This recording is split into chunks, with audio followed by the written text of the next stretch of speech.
श्रोता प्रेमियों, मैं राम सागर शास्त्री आप लोगों के समक्ष रखने जा रहा हूं शिव और चंद्रदेव का युद्ध। देखिए, अत्रि का विवाह अनसुईया के साथ हुआ था।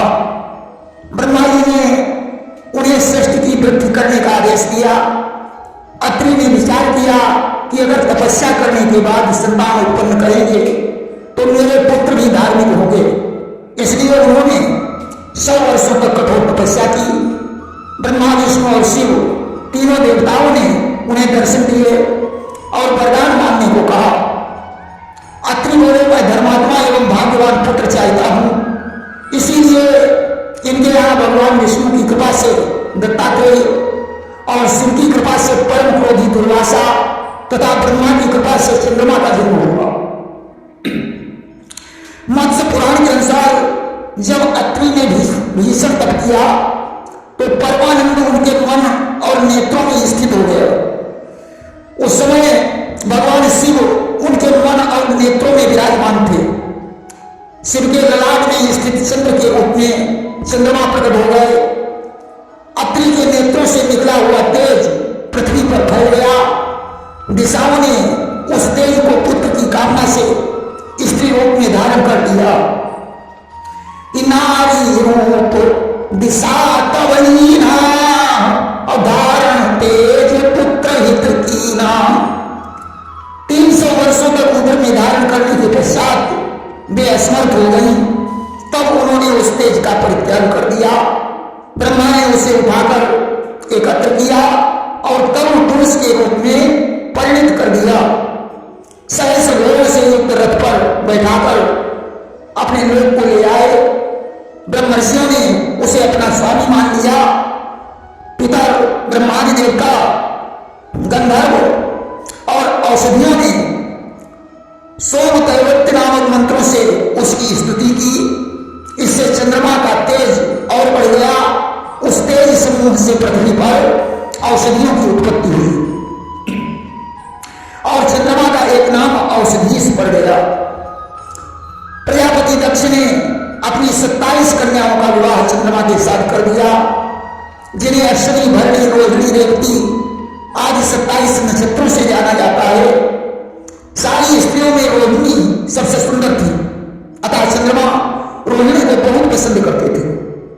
बाकी पत्नियों ने जाकर अपने पिता दक्ष से शिकायत की कि चंद्रमा रोहिणी को ही अधिक चाहते हैं, हम लोगों से बात भी नहीं करते। इस पर क्रोधित होकर दक्ष ने चंद्रमा को क्षय रोग होने का श्राप दे दिया। अब तो उनकी कलाएं क्षीण हो गई।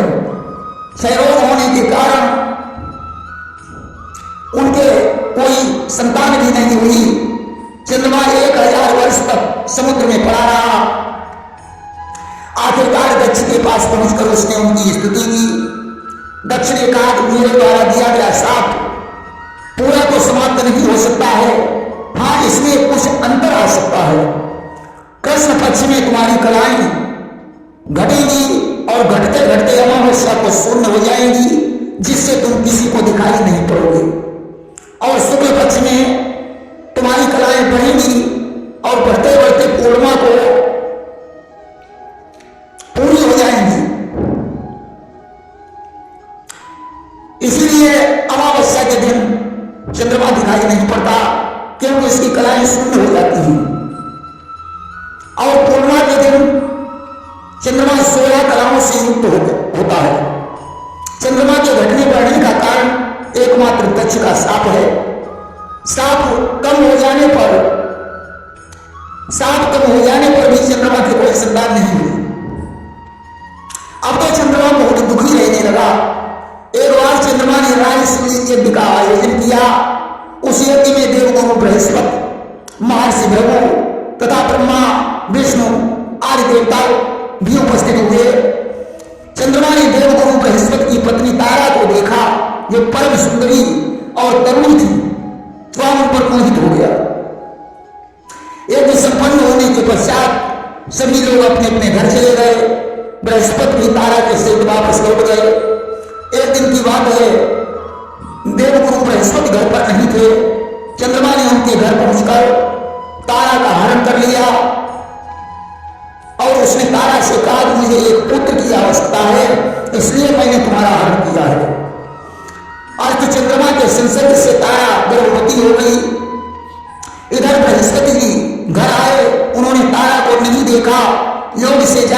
चंद्रमा ने तारा का हरण किया है। उन्होंने जाकर चंद्रमा से कहा कि मेरी पत्नी को वापस कर दो। चंद्रमा ने कहा कि मैं अभी आपकी पत्नी को वापस नहीं कर सकता हूं, उस समय के उपरांत मैं स्वयं आकर वापस कर जाऊंगा। बृहस्पति जी ब्रह्मा के पास पहुंचे, उन्होंने चंद्रमा की शिकायत की। ब्रह्मा जी ने जाकर चंद्रमा को समझाया और कहा वत्स, बृहस्पति की पत्नी को वापस कर दो, यह अच्छी बात नहीं है। चंद्रमा ने कहा पितामह, मैं तारा को अभी वापस नहीं कर सकता हूं, इसके लिए भले ही मुझे सारे ब्रह्मांड से क्यों युद्ध करना पड़े, मैं करूंगा।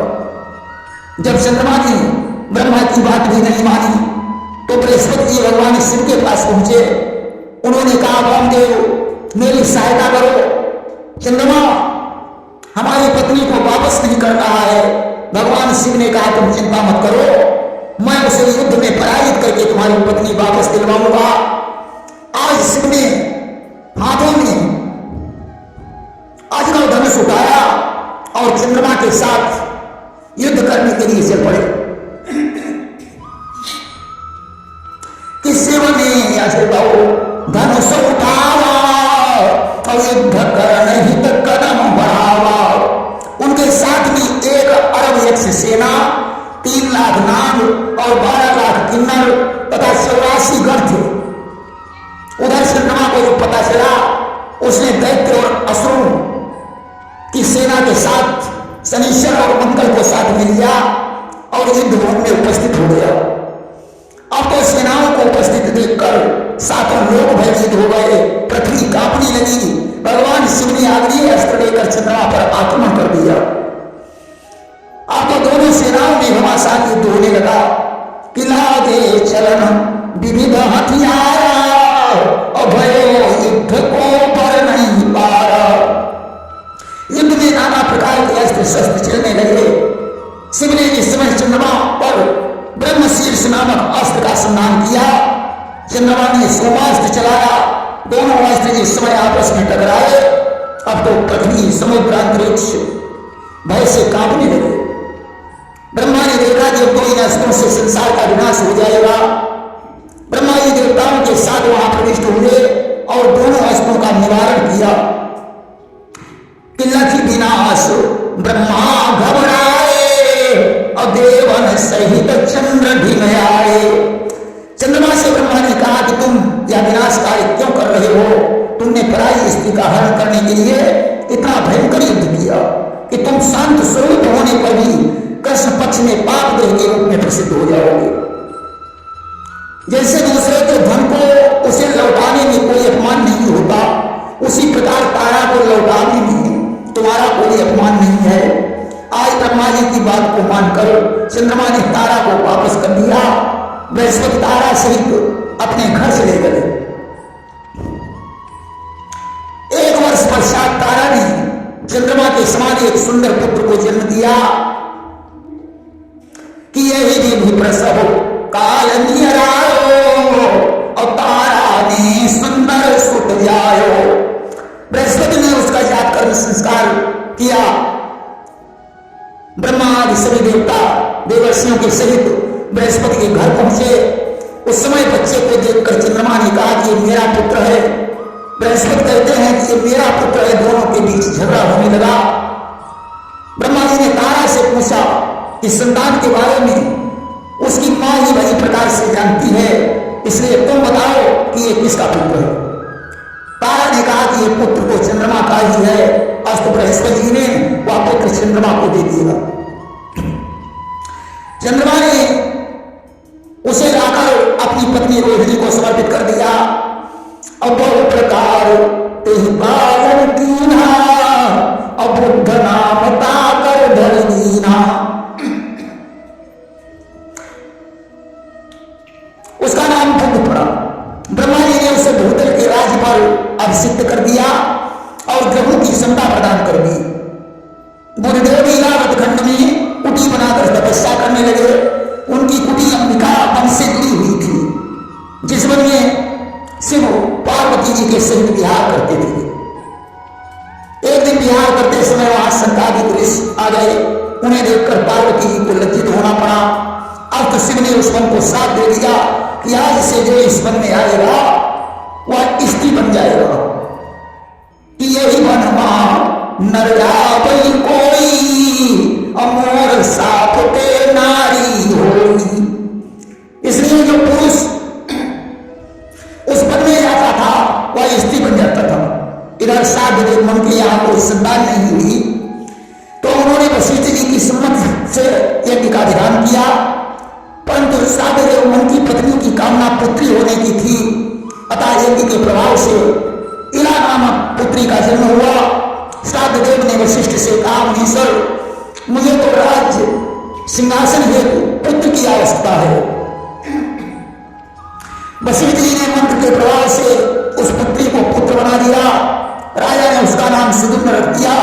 साधदेव मन बड़े होने पर उसका राज्याभिषेक कर दिया और पत्नी समेत तपस्या करने के लिए चले गए कि 12 वर्ष राज सुतहि नपति नाम और तपहि भूप गवन बन की नाम। सुदुम्न राजा बन गया। एक दिन वह घोड़े पर सवार होकर अपने साथियों से शिकार खेलते खेलते अंबिका वन में पहुंच गया और अंबिका विपिन में जैसे ही उस नरराज का प्रवेश हुआ वैसे ही सब साथियों सहित नरपति का नारी वेश हुआ। जब वह अंबिका वन में पहुंचा उसका घोड़ा घोड़ी बन गया, उसके साथी स्त्री बन गए।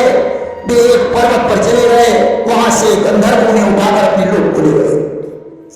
प्रद्युम्न स्वयं नारी रूप में इधर उधर घूम रहा था, तब तक इसे बुद्ध देव की कुटी दिखाई पड़ी।